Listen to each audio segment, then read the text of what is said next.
Finally, I am home. A sigh aloud as I closed the apartment door behind me. The day had been brutally exhausting. Chaos at work, a traffic jam, and on top of that, police officers standing in the building entrance.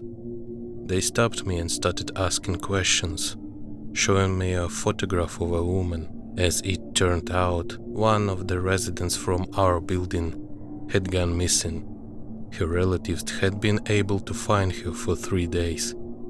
I didn't know her, so after answering the officer's questions, I went up to my apartment. At last, I could rest. I barely had the strength for anything. I quickly cooked myself something to eat, then sat down with my laptop to watch something before bed. I liked hanging out on Twitch. There were a few streamers who made my evenings a little less bleak, but as luck would have it, none of them were online today, so I switched to the search tab, chose the just chatting category, and started browsing. After about 10 minutes of identical streamers who couldn't offer anything beyond awkward antics and stupid jokes, I stumbled upon one broadcast. The title was just a random mix of letters and numbers, and there was only one viewer. The thumbnail caught my attention too. A small room, no windows, no visible entrance door. I got curious and clicked on the stream. The camera was mounted on the ceiling. The room was empty, but not for long. A door opened. A tall man walked in, wearing gloves and a stupid clown mask. He had on plaid shirt and sweat pants. Behind him, he rolled in a wheelchair. Someone was sitting in it, a sack pulled over their head. The man positioned the wheelchair so the person in it was clearly visible on camera. I leaned closer to the screen and noticed that the person's arms and legs were tied. What the hell is this? I muttered in disbelief. That wasn't the end of it. The man in the clown mask brought in a toolbox. Inside were a hammer, a saw, some kind of knife and other tools. In his other hand, he was holding a phone.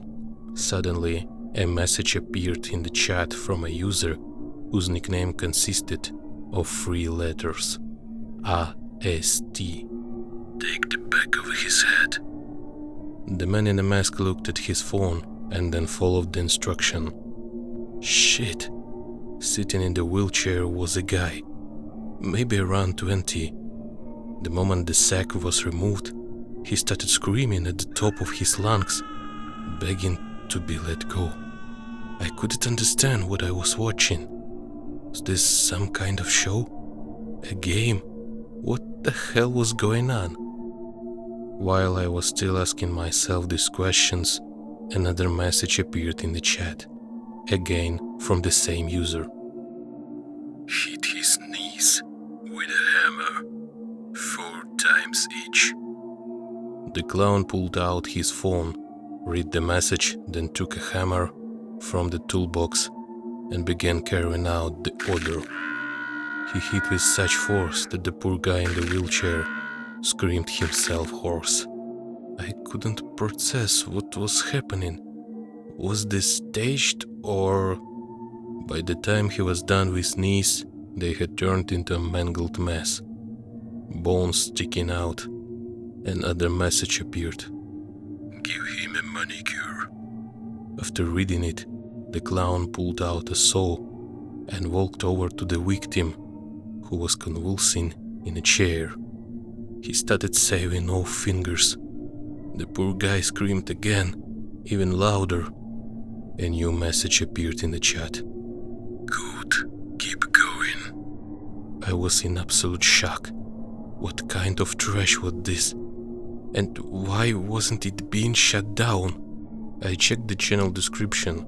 There was nothing there, not even an avatar. The only information was that same incomprehensible string of letters and numbers. I couldn't tell whether this was staged or if some deranged maniac was torturing a real victim. The madness went on for several more minutes. The clown followed every command from the user IST, beating the victim, hammering nails into his shoulders. It was impossible to watch. This didn't look like a show, not at all. Why the hell isn't this being blocked? Is Twitch moderation asleep? Another message appeared in the chat. Take his head off with a saw. The masked man picked up the tool and began carrying out the order on the victim, who by then could no longer move or even scream. I couldn't watch. I turned off the stream and filed a report. After some time, the account was banned for violating Twitch's rules. God, I hope this was just some sick prank, some kind of stage show. I shut down the laptop and went to bed. But the image of the guy screaming in agony wouldn't leave my head. It had looked far too realistic. The next morning, I dragged myself to work. Thankfully, the day was much easier than the one before. They even let me leave early because I finished all my tasks, which I was, of course, glad about. As I approached my building, I noticed a flyer taped to a pole. A person had gone missing, and it was the same woman the police had shown me yesterday. Black hair, brown eyes, a face that suggested she was somewhere around 40. Her name was Sarah Williams. There was a phone number to contact her relatives. Damn, someone's family is going through hell. I thought as I opened the entrance door. The evening was dull. I didn't feel like going out anywhere. Yesterday's streams had already slipped from my mind, replaced by work. But the moment I opened Twitch, it all came rushing back. And guess what? The damn live stream was there again. Different channel name this time. Another random string of letters, but the same broadcast. My hand moved on its own and clicked. I opened it and saw that the wheelchair, where the guy had been yesterday, now held someone else. His body was already mutilated, apparently from blows delivered by the masked man. The poor man's head was covered with a sack, but judging by his build, it was clearly a man. I glanced at the chat. It was full of comments. Hit him with a bat, don't remove the sack, start choking him, and other disgusting instructions. As I read them, a new message flashed on the screen. Shoot him. The masked man looked at his phone, then at the camera. He pulled a gun from the same toolbox and pressed it against the victim's head. Oh my God, what is happening? I filed another report. Wrote to platform support. Within minutes, the channel was banned. I finally exhaled in relief. Too soon, about 15 minutes later, the stream was back. Another random title, a different channel name. How are they doing this? The masked man dumped the body onto the floor, rolled the wheelchair toward the entrance door, and less than 5 minutes later, a new victim was in the room, sack over their head. It felt endless, like the madness would never stop. Take the sack off, a message from user IST said in the chat. The clone obeyed, and at that moment, I covered my mouth in a shock. It was the woman from the flyer. She was crying, screaming in terror. I nearly screamed myself. Maybe I was wrong. Maybe I was imagining things.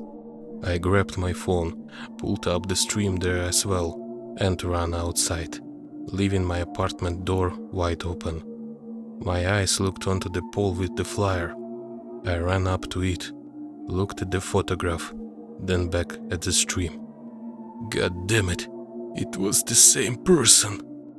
Sarah Williams was sitting there, tied up, held captive by a psychopath who was live streaming on Twitch. There was no doubt. I rushed back to my apartment. The laptop with the stream was still open.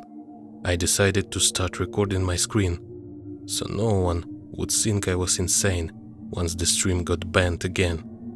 And then I called the police. While I was doing that, the lunatic from the chat ordered the masked man to take a screwdriver and drive it into the poor woman's eyes.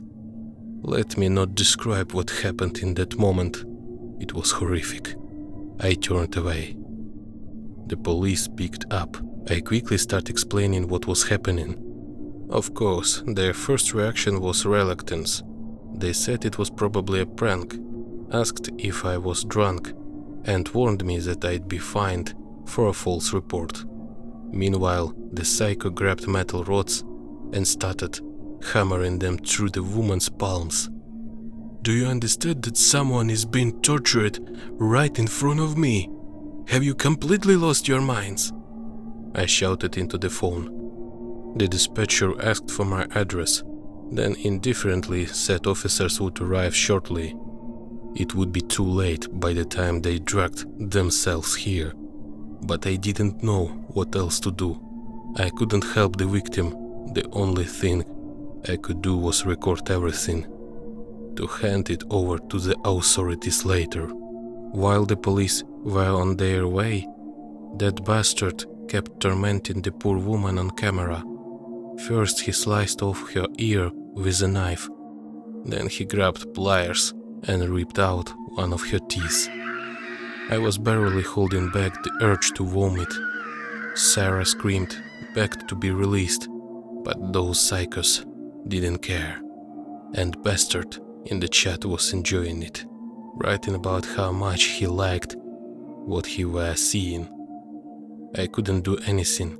I even tried typing in the chat myself, telling them to stop. They ignored me.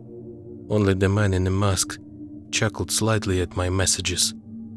The stream was blocked again, but within minutes it reappeared on another channel with different unreadable name. The masked freak, following orders from his master in the chat, began beating the woman with a stun gun. Arms, legs, face, even between her legs. That's where he used it most often. I felt like I was going to throw up. It was impossible to watch. But the scam in the chat kept posting satisfied emojis, showing how much he enjoyed it. Eventually, the torture session ended. Sarah's barely breathing body was wheeled out of the room, and the stream ended. Shortly after that, the police arrived. I had the screen recording. I showed them everything, this entire nightmare. I told them about the previous streams. I even showed my messages with Twitch support. They said they would investigate. It was hard to believe them, but surprisingly, about a week later, they found the bastard in a clown mask and the basement where he kept his victims. Unfortunately, Sarah Williams died from her injuries, but the police managed to save a 15-year-old girl who had also recently gone missing. Her parents had been searching for her. She was supposed to be the next victim on the stream. Sick bastards. According to the clone, who by the way had recently been released from prison and was looking for a way to make money, he had a client. He didn't know the name, who it was, or where they were from. He only knew that the person offered large sums of money for that kind of content. One morning, he found a box at his home. Inside was a camera and instructions on what to do. He found a suitable room. All of this took place in an abandoned building. At night, he abducted people from different districts, brought them to his lair, started the stream. He had also received instructions from user IST on how to bypass IP bans and create multiple channels. He followed the commands in the chat, doing whatever he was told to the victims. After each stream, he received substantial payments in cryptocurrency. When I heard that, the hair on my neck stood on end. In total, about 10 people had disappeared. He buried their bodies near the same abandoned site. They caught him purely by chance. A passerby saw the clown-masked bastard abduct the girl I mentioned earlier, followed him until he entered his hideout and called the police. That's how they found him. No one knows who IST is. According to the perpetrator, the client was some kind of pervert. Along with the instructions, there were details about what was supposed to be done to the victims beyond torture. I think you understand what kind of acts those were. That girl was meant to be first. Pure horror. The man in a clown mask was sentenced to life in a prison. The case involving IST was taken over by prosecutor's office, but so far there have been no results. I hope they manage to expose that piece of filth and make him face the punishment he deserves. So guys, thank you for listening, like and subscribe to the channel, and see you in the next stories.